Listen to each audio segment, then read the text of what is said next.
mecanizado, ¿sí? La asistencia posteriormente se abarcó la siguiente etapa, pero como estamos hablando de fundición. Dentro del ciclo de mejora que nosotros aplicamos lo dividimos en dos. El primer ciclo de mejora es el que le vamos a mostrar. El segundo ciclo de mejora fue la mejora en la eficiencia de la parte del perforado. De mejorar la disposición de las máquinas, el layout de la planta, mejorar la eficiencia de las máquinas, vimos que poseían muchas piezas no conformes en cada uno de los lotes procesados. Entonces decidimos trabajar, ¿sí? O empezar a analizar qué características tenía estos defectos, ¿sí? Y poder determinar en qué podíamos trabajar para reducir estas no conformidades. Algo importante es, cuando nosotros llegamos a la planta, le preguntamos al dueño de la empresa, ¿qué cantidad de productos no conformes tienen dentro de la planta? Y nos dijo, muy pocos. ¿Cuántos? Le preguntamos. Y nos dijo, muy pocos, aproximadamente el 4%. Pero en realidad, el problema es que no sabía qué tan grande era el problema que estaba teniendo. Porque no lo conocía, porque no lo medía, ¿sí? Entonces, lo primero que trabajamos fue entender cuál era la situación inicial. Tiene piezas defectuosas, su cliente dice que tiene piezas defectuosas, pero ¿cuántas? ¿Sí? Escuchamos a Norberto en la anterior, no sé dónde está Norberto, ¿está? Norberto, que decía, bueno, un 2% de scrap, por ahí nosotros lo aceptamos. La discusión que nosotros tuvimos con el empresario es, ¿por qué hay que aceptarlo? ¿Sí? Sabemos que en fundición el 2% es muy bueno, pero ¿por qué nos tenemos que quedar con el 2%? Cuando terminemos esta charla hoy, lo que queremos que se lleven es, ¿por qué conformarnos con lo que tenemos si podemos seguir mejorando? ¿Sí? Vamos a tratar de convencerlos de que ese 2% todavía no es suficiente. El 2%, o sea, Eduardo, el dueño de la planta, de la empresa, daba, o sea, él estaba conforme con ese 4% que creía que tenía, porque estaba por debajo de lo que los libros decían. Dice, yo estoy mucho mejor de lo que la teoría dice como estándar de scrap y de retrabajos. Vale aclarar que nosotros consideramos como piezas no conformes todas aquellas que no cumplen en el momento o en la etapa de control con las condiciones que deberían cumplir, ya sea porque hace falta hacerle un retoque, un retrabajo, o porque ya la pieza no se puede recuperar y hay que eliminarla, ¿sí? Cuando él hablaba de ese 4%, solo se estaba concentrando en todas las piezas que tiraba, ¿sí? Y que después, como las volvía a fundir, no pasaba nada. Claro, él pensaba, no pasa nada, yo total el material lo vuelvo a meter al horno, lo vuelvo a retrabajar, está bien. Pero nosotros le preguntábamos, ¿y la cantidad de horas que vos gastabas en hacer esa pieza y volverla a hacer? La cantidad de energía, bueno, todos los materiales que se van incorporando una y otra vez a la colada como para sacar la química, como hablaba Norberto, deseada. Bueno, todas esas cosas, cuando uno recupera el material, ¿sí? Por lo general no le da la importancia que tiene, pero si se va sumando a lo largo del tiempo, les aseguramos que es mucho.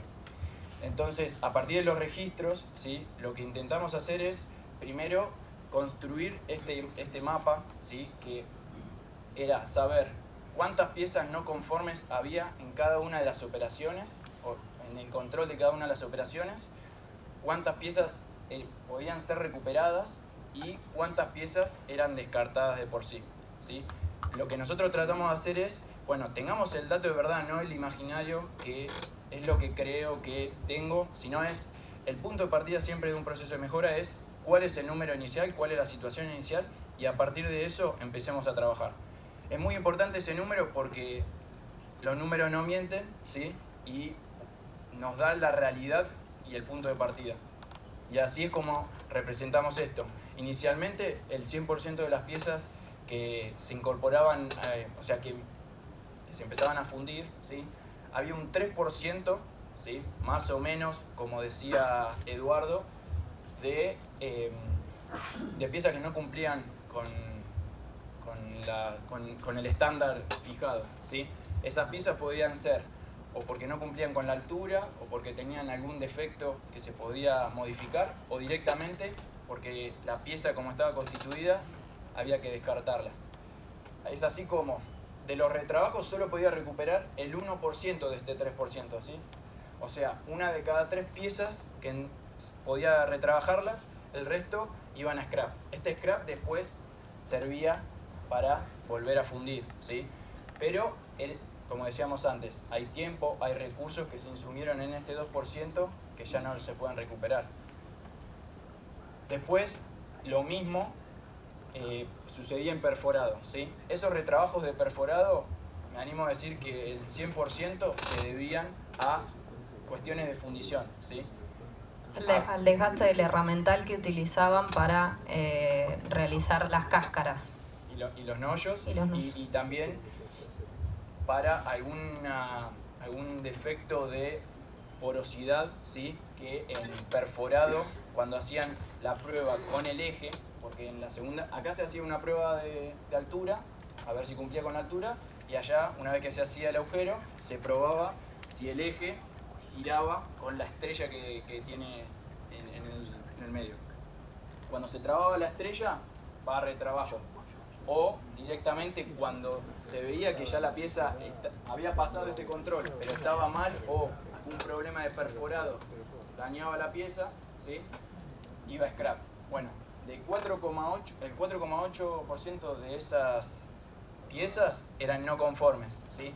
Solo podían recuperar un 3,5% con retrabajos, ¿sí? Que era la totalidad. O sea, las piezas que iban a retrabajo se aseguraban que las podían recuperar. Las piezas que iban a scrap, que era este 1,3%, volvían a la planta y volvían a ser fundidas, ¿sí? Este es el mapa de situación inicial con el que nosotros trabajamos y fijamos nuestro objetivo. Que nuestro objetivo era...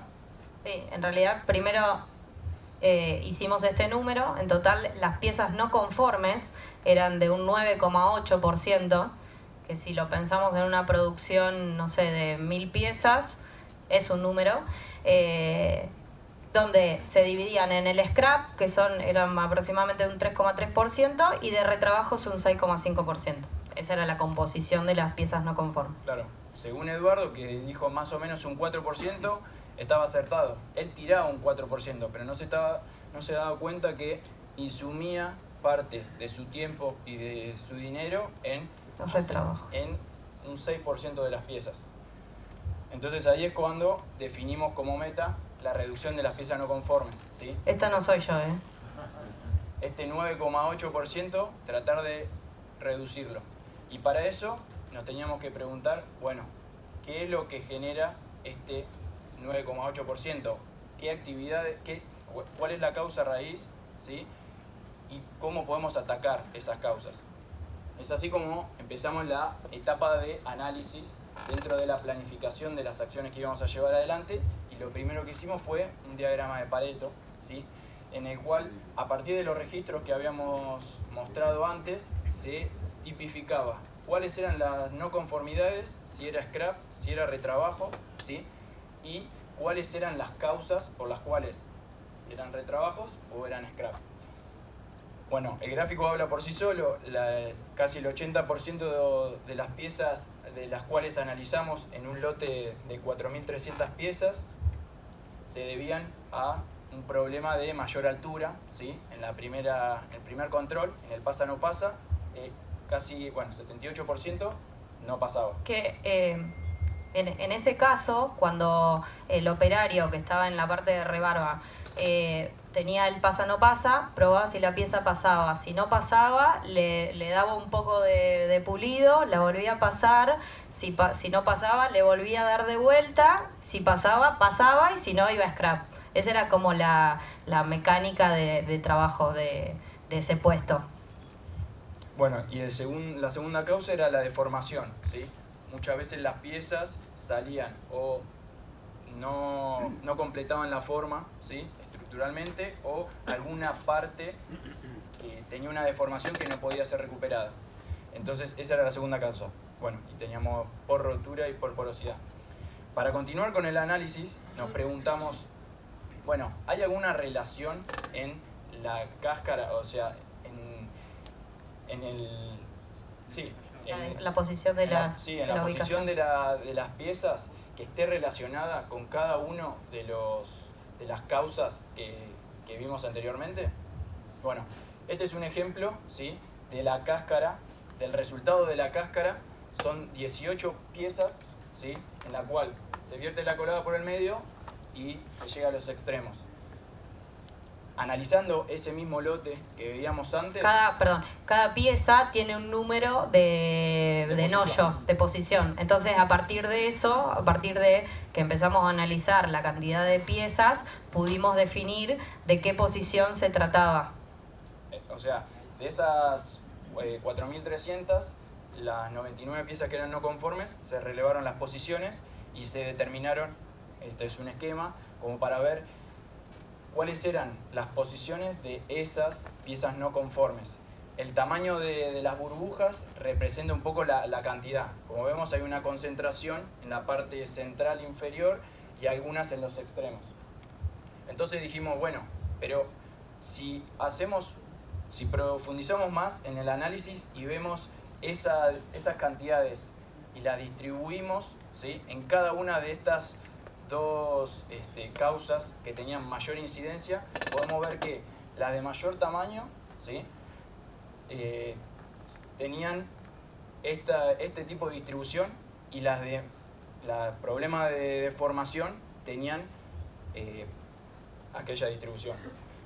¿Notan alguna tendencia? Está un poco claro, ¿no? Sí. Los problemas de altura se concentraban en la parte central, ¿sí?, muy próximo a donde se vertía la colada, y los problemas de deformación en los extremos, ¿sí? Un poco también, hablando de la charla anterior, por la fluidez del material, del líquido. Bueno, acá fue que nos ayudaron los chicos de mecánica, Daniela y Nazareno, que estuvieron visitando con nosotros la empresa para tratar de entender, o sea, nosotros mucho la parte técnica de, no sé, el volcado de la fundición, yo no la conozco, entonces qué mejor que los chicos para que nos ayuden a trabajar en eso. Entonces, lo que les preguntamos a los chicos y discutimos junto con el dueño y con los operarios de la planta es, bueno, ¿qué es lo que genera este tipo de problemas en la pieza? ¿Por qué tiene mayor altura? ¿Por qué se genera la deformación? Y a partir de eso armamos un diagrama de Ishikawa o un diagrama de espina de pescado y lo pensamos como el material, el método, la máquina y la mano de obra. Y empezamos a tirar ideas sobre qué era lo que podría generar el problema, que era que las piezas superaban la altura que requería el cliente. O sea, nos enfocamos en la causa primero, que generaba mayores no conformidades. Y si se fijan, bueno, esto es un resumen, ¿no? Había como muchas más ramas, pero si se fijan en las 4 ramas, lo que se repetía era el pegado o el prensado de las cáscaras, ¿sí? Como recurrencia en cualquiera de las 4 ramas. Entonces, la hipótesis que definimos con Eduardo es que el prensado de la máquina de pegado no está siendo efectivo en el centro de la cáscara. Las cáscaras eran 2, venían, las pegaban, les ponían pegamento, las pegaban y después hacían un proceso como de prensado para que se pegara bien la cáscara para después ir a fundición. Esta herramienta lo que nos ayuda es a ver en 4 focos o ejes diferentes las distintas posibles causas que nos generan un problema particular. Esta es una de las herramientas que nosotros utilizamos a diario en las asistencias de las empresas.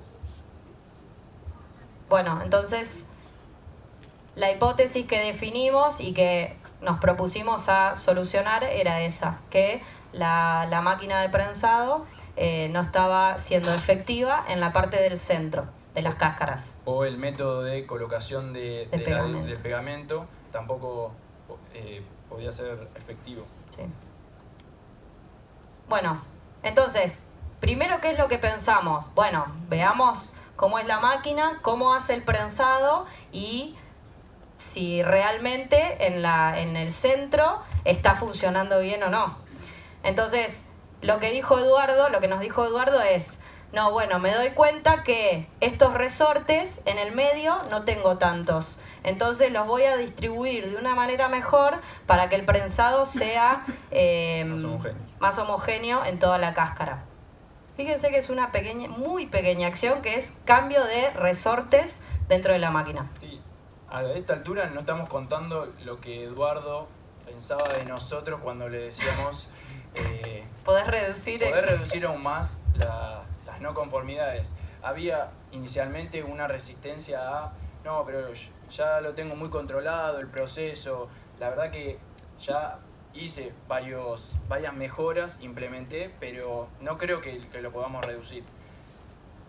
Y cuando le planteamos esto, se empezó a dar cuenta que algo no había contemplado o algo nunca había visto en toda su historia haciendo estas piezas. Ya hacía 1 millón de piezas que venía haciendo de esta forma y siempre las hacía de la misma forma.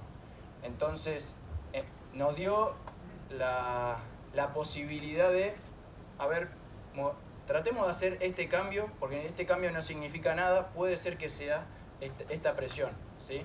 Hagamos el cambio. Nosotros le propusimos, bueno, hagamos una prueba, ¿sí?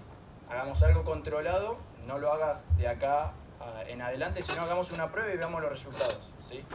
Veamos si la hipótesis se valida o no. Qué misterio. Bueno. Te pasa mucho. Bueno, logramos confirmar la hipótesis. Después de cambiar los resortes, fíjense que redujimos muchísimo el número de piezas que tenían problemas de altura en el centro. Esto en un mes. Entonces, pudimos definir, bueno, si se fijan, por ejemplo, en algunos aumentó el número de piezas no conformes en algunas ubicaciones, pero en donde nosotros habíamos definido que la hipótesis era que el prensado no era el correcto, se redujo sustancialmente. Acá, si recuerdan, tenía 25 y ahora tiene 7. ¿Sí? Entonces, en total, de febrero, donde empezamos nuestra asistencia, el 9,8% de las piezas eran no conformes. En julio, cuando terminamos ese ciclo de mejora, lo que pudimos lograr es una reducción de casi el 41% de las piezas no conformes.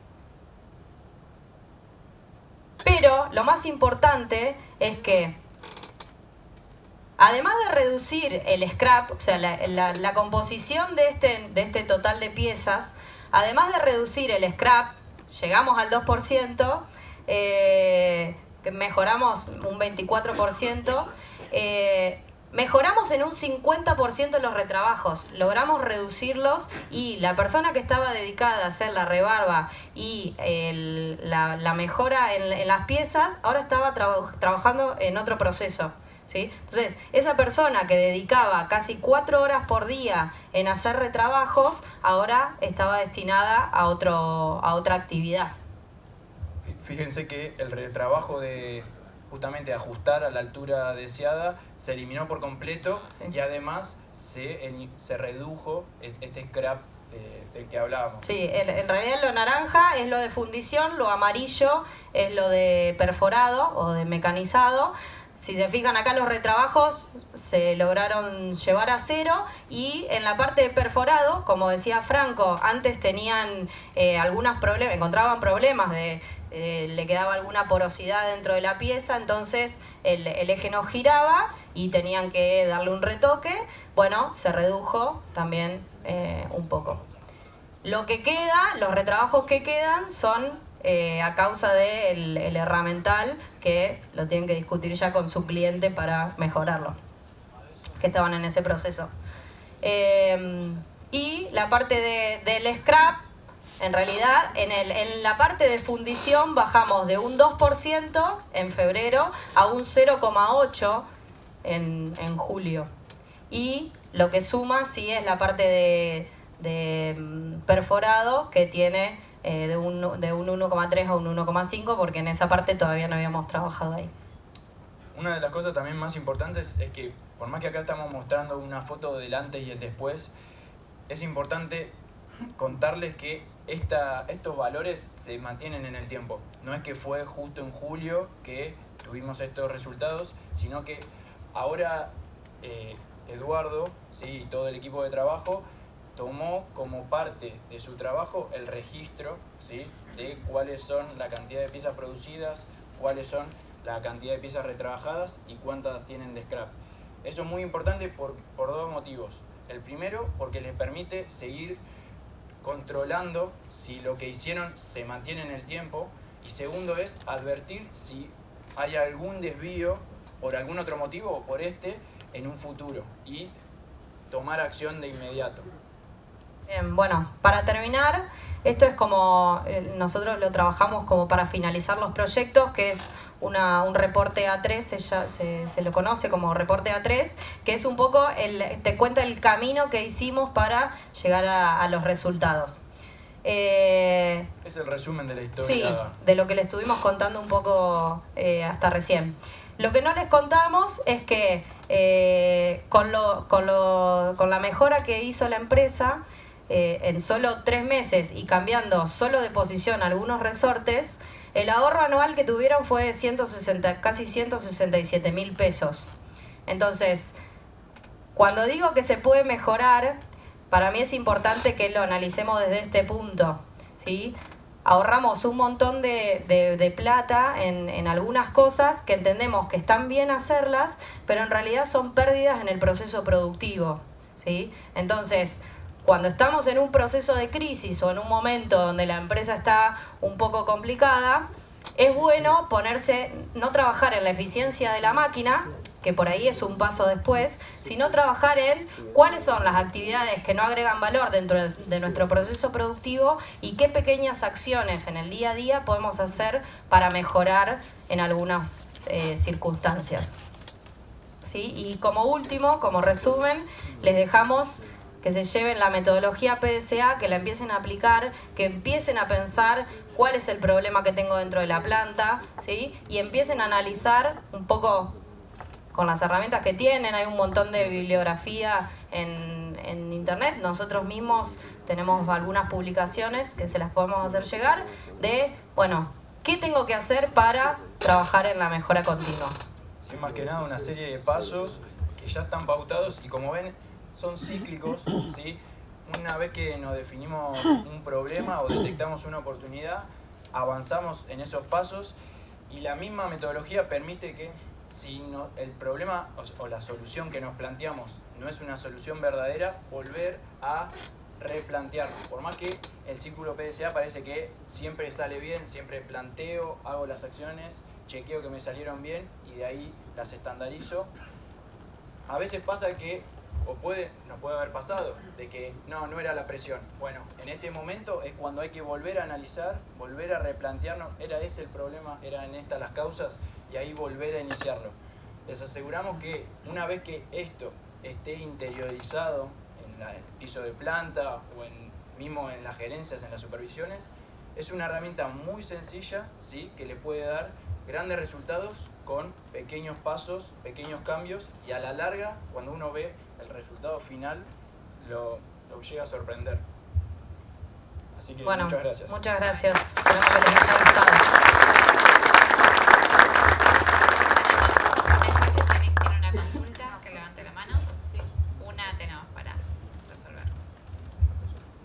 Bueno, en primer lugar los quiero felicitar, que es lo que necesitamos en este momento, arremangarnos y trabajar, y los resultados están a la vista. Lo que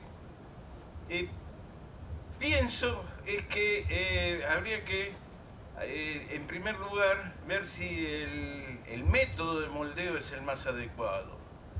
El método de shell molding en cáscara no provee estabilidad dimensional.